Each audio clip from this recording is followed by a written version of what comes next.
नमस्कार दोस्तों, आप सभी का स्वागत है मेरे YouTube channel Sanjay sir JBS में। आज के वीडियो में आप लोग देखेंगे मूल मात्रक, व्युत्पन्न मात्रक और 10 की घात को क्या कहते हैं, और इसके साथ साथ बल के बारे में, विस्थापन के बारे में, कार्य के बारे में, दूरी के बारे में इत्यादि इन सब चीज़ों के बारे में आप पढ़ेंगे। तो चलिए आज का हम लोग वीडियो शुरू करते हैं। हम लोग पढ़ रहे हैं उत्तर प्रदेश पुलिस और SSC या RRB या फिर MTS जैसी प्रतियोगी परीक्षाओं के लिए सामान्य विज्ञान का जीके। सामान्य विज्ञान में हम लोग भौतिक विज्ञान स्टार्ट किए हैं, तो भौतिक विज्ञान में हम लोग शुरू करते हैं। ये आपका हम लोग मात्रक कितने तरह के होते हैं? मात्रक दो तरह के होते हैं, एक है मूल मात्रक, दूसरा है व्युत्पन्न मात्रक। तो मूल मात्रक जो किसी भौतिक राशि को मापने के लिए शुरू में जो मेन मात्रक बनाए गए थे, उन मात्रकों को मूल मात्रक कहते हैं। तो आप लोगों को पता ही है कि मूल राशियां कुल 7 होती हैं, तो मूल मात्रक भी 7 होते हैं। और 2 पूरक राशियां होती हैं, तो उनके भी जो मात्रक होते हैं उनको पूरक मात्रक कहते हैं। तो मूल मात्रक में जैसे कि आप लोग लंबाई का मूल मात्रक क्या है या दूरी का मूल मात्रक क्या है, तो दूरी का मूल मात्रक मीटर है। समय का मूल मात्रक क्या है, तो समय का मूल मात्रक या समय का SI मात्रक सेकेंड है। तो जिस चीज़ से हम लोग नापते हैं समय को, घड़ी में हम लोग मिनट से, सेकेंड से, घंटा से नाप सकते हैं, लेकिन वैज्ञानिकों ने माना हुआ है कि मूल मात्रक सेकेंड है या SI मात्रक सेकेंड है। तो इस तरह से मूल मात्रक 7 होते हैं। मूल मात्रक में जैसे कि एक मीटर एक मूल मात्रक है। अब आ जाइए व्युत्पन्न मात्रक। व्युत्पन्न मात्रक किसे कहते हैं कि मूल मात्रकों की सहायता से जो मात्रक बनाए जाते हैं उसको व्युत्पन्न मात्रक कहते हैं। जैसे एग्जांपल लेते हैं, आयत का क्षेत्रफल। आयत का क्षेत्रफल एक सदिश राशि है। क्षेत्रफल नापना हुआ, जमीन अगर हम लोग लेंगे तो जमीन का क्षेत्रफल नाप के लेते हैं, जमीन का क्षेत्रफल पता करके। तो क्षेत्रफल, आयत का क्षेत्रफल का सूत्र होता है लंबाई गुणे चौड़ाई। तो लंबाई को किस मूल मात्रक से नापेंगे? मीटर से, SI मात्रक से। और चौड़ाई को किस मात्रक से नापेंगे? मीटर से। तो मीटर में मीटर का गुणा कर देंगे तो मीटर स्क्वायर होगा। स्क्वायर को हिंदी में वर्ग कहते हैं, और ये मीटर यहाँ उतार दिया है, तो वर्ग मीटर। तो वर्ग मीटर में एक मात्रक तैयार हो गया। जैसे कि हम लोग पढ़े हैं कि मीटर मूल मात्रक है, लेकिन एक नया मात्रक हो गया, इसको हम लोग वर्ग मीटर कह रहे हैं। तो इसमें मीटर आपका मूल मात्रक है और वर्ग मीटर व्युत्पन्न मात्रक है। तो इस तरह से व्युत्पन्न मात्रक, जो मूल मात्रकों के अलावा जितने भी मात्रक होते हैं उन मात्रकों को हम लोग व्युत्पन्न मात्रक कहते हैं। परिभाषा अगर पूछा जाए तो मूल मात्रकों की सहायता से जो मात्रक बनाए जाते हैं तो उसे हम लोग व्युत्पन्न मात्रक कहते हैं। जैसे इसमें मूल मात्रक मीटर है, मीटर का गुणा कर दिया गया, तो इसे हम लोग वर्ग मीटर बना, वर्ग मीटर को मूल मात्रक कहेंगे। इसी तरह घन मीटर आयतन का व्युत्पन्न मात्रक है। मीटर आपका मूल मात्रक है, वर्ग मीटर व्युत्पन्न मात्रक है। इसी तरह मीटर मूल मात्रक है, लेकिन घन मीटर व्युत्पन्न मात्रक है। तो आगे हम लोग चलते हैं, कुछ चीज़ें और भी। मात्रक में प्रकाश वर्ष भी एक तरह का मात्रक है। पूछा जाता है क्वेश्चन परीक्षाओं में कि प्रकाश वर्ष किसका मात्रक है। तो इस क्वेश्चन का उत्तर देने में लड़के अक्सर गलत कर देते हैं, कहते हैं कि समय का है कि दूरी का है। तो बहुत से लड़के वर्ष लगा हुआ देख करके उस समय का उत्तर मार के चले आते हैं, जबकि प्रकाश वर्ष किसका मात्रक है? दूरी का मात्रक है। प्रकाश वर्ष दूरी का मात्रक है। तो प्रकाश वर्ष किसे कहते हैं?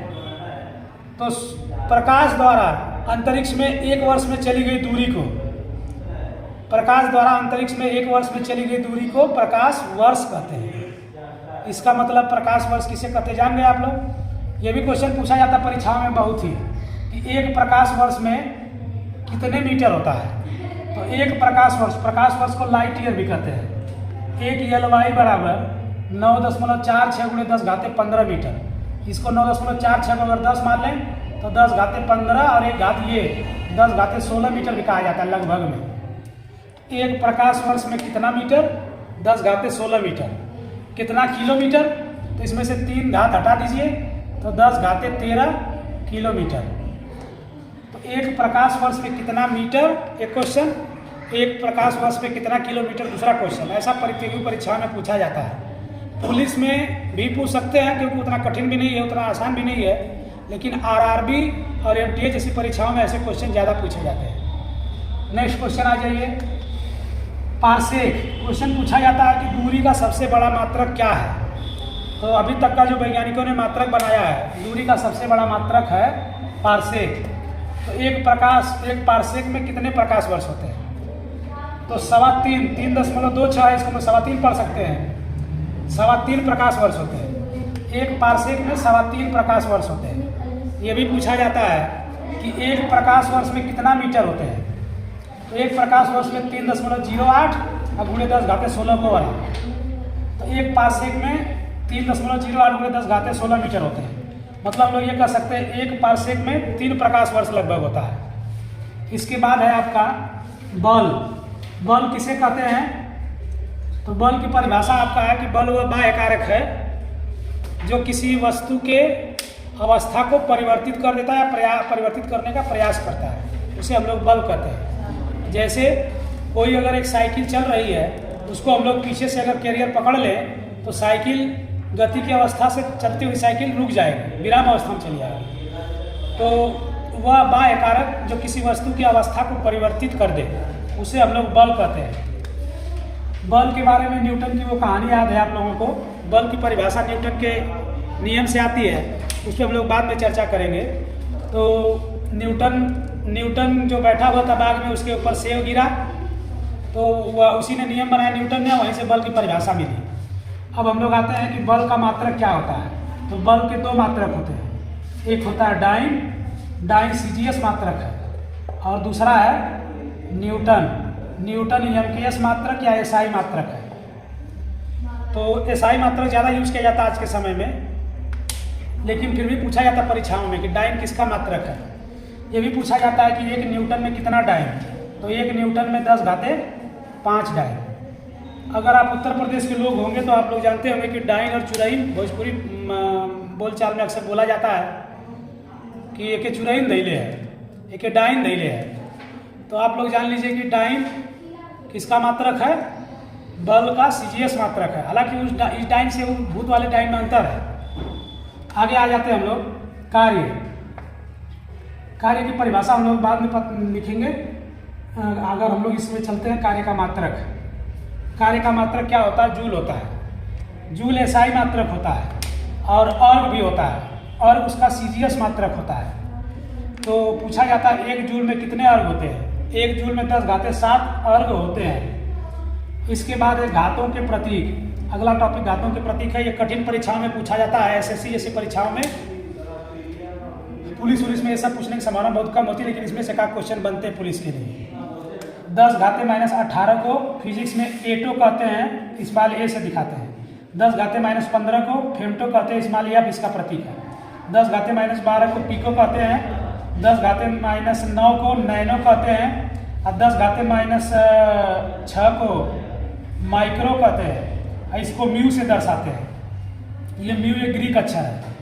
इसके बाद 10 घाते 18 को एक्सा कैपिटल ई से दिखाते हैं। 10 घाते 15 को पेटा कैपिटल पी से दिखाते हैं। 10 घाते 12 को टेरा टी से दिखाते हैं। 10 घाते 9 को गीगा कैपिटल जी से दिखाते हैं। 10 घाते 6 को मेगा कैपिटल एम से दिखाते हैं, और 10 घाते -3 को मिलीमीटर स्मॉल एम से दिखाते हैं। 10 घाते -3 को मिली यानी स्मॉल एम से दिखाते हैं। अब आगे हम लोग चलते हैं फिजिक्स में अदिश राशि किसे कहते हैं।